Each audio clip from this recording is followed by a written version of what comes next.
Be me. 19. Buy first RWD car ever, Lincoln L's V8. Absolutely love it. Used to hooning FWD shitboxes, love abusing liftoff oversteer. Had previously very successfully rallied a V6 Solara on all seasons through a foot of snow in the local state forest. Was very confident with my driving abilities, definitely not bad in a FWD car, but though I was Walter Royal. Anyway, driving my Lincoln home from work. On ramp for highway is a nice tightening apex 200-degree turn uphill. Used to late brake into oversteer then throttle understeer out. Without thinking, try this on my 4th day of Lincoln ownership.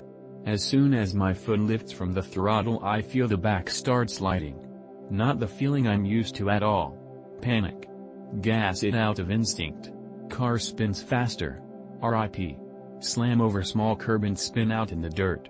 Check car in the dark, everything is straight, just took a chunk out of one of the wheels.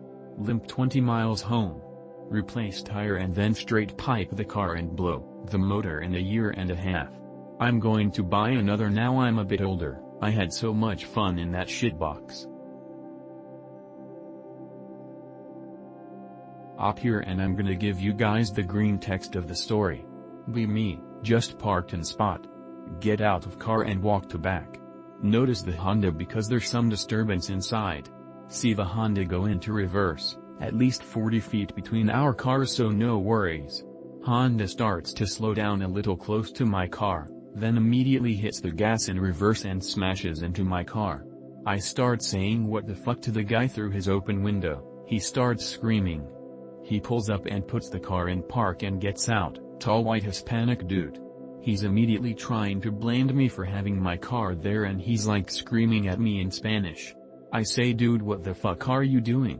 His girl gets out of car, old tan Hispanic, and starts kicking the Honda back bumper out of frustration and screams at the guy. He starts screaming at her and then says to me that he's gonna leave her and I should keep her. She comes up to me and puts her hand on my shirt and says I like your shirt. I move back and start saying to the guy for his insurance. He starts pretending he doesn't understand the English and starts telling me to take the car to a mechanic and he'll pay for it. I say no, that's not how I want it to go, just give me your insurance. He says dude I'll just pay the mechanic, so I say if you're gonna do that, just send me money now WTF. He was like that's prob like $300 in damages, so I said fuck off, him calling the cops. He says okay and leaves. I called cops and they came within 10 minutes. They took all the info and found the guy's address and insurance. Be me. Swing by parts store for lights. Car been acting freaky for a while. Jump in and turn on. Nothing. Cold dead. Ask for a jump pack inside. Guy comes out as I pry hood open. He looks at me like I'm retarded.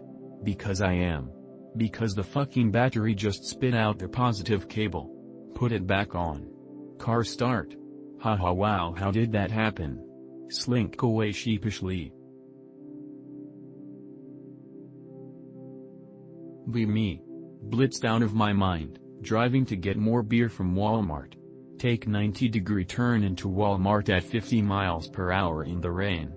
Hit brakes instead of gas when I started to lose traction. Drive up a palm tree. Car okay besides front bumper coming off and wheel, tire on passenger side destroyed. Wait around a bit to assess damage. Buy beer in Walmart while I think of a plan. Back to car and a pickup truck with few rednecks looking at my car. Offer to help me. We push car off the tree and into a parking spot. They drive me home. I give them half my beers. Next morning just walk 30 minutes to Walmart and use spare tire. Funny seeing that fucked up tree over the following months.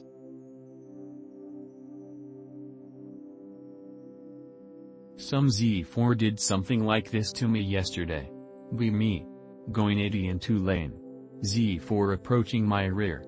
Stays right behind me for a couple of miles. 1 lane clear the whole time. Approaching someone ahead. Speed up to 90 to overtake and get him off my ass. Speeds up with me and overtakes from right. For what purpose?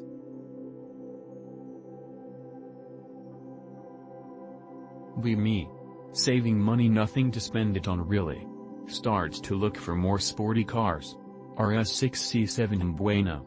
Looks for maintenance intervals and cost. Finds few videos from Slovaks doing repairs, maintenance in England. It costs 10k euro to replace chains and fix the engine.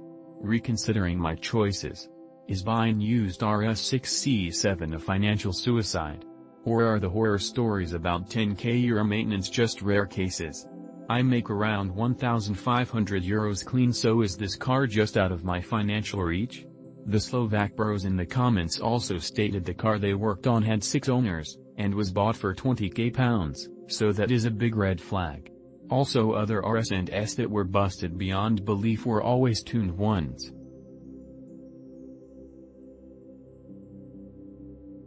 Be me. Born poor fag. Fight my way up whole 20s. Holy fucking shit, I can afford shit suddenly. Start having kids. Keep having kids until I become poor fag again. Feel comfy again. Buy a cheap manual truck. Shifty shiftin' on. Did you know 4 kids fit on the rear bench? Just got back from the police station. Be me. Driving home from bar. Hit rock wall. Rip tire off my new car, 3,000 miles. Can't go anywhere. Cops show up. Blow twice over the legal limit, .192. What do? This shit makes me irrationally angry. Be me on my commute home, driving small hatchback shitbox. Merging onto the highway behind some cuckover. Speed limit on the highway is 70. Getting to the end of the ramp, cuckover is going 40. Semi coming up behind us going the speed limit, lane is empty further up. There's another semi in the middle lane, can't move over. Merge, I am now inches away from the cuckover, the semi is inches away from me. Some fucking how the semi managed to slow down just enough and the cuckover sped up just enough to not sandwich me between them, but I genuinely considered the fact that I was probably about to die at the time.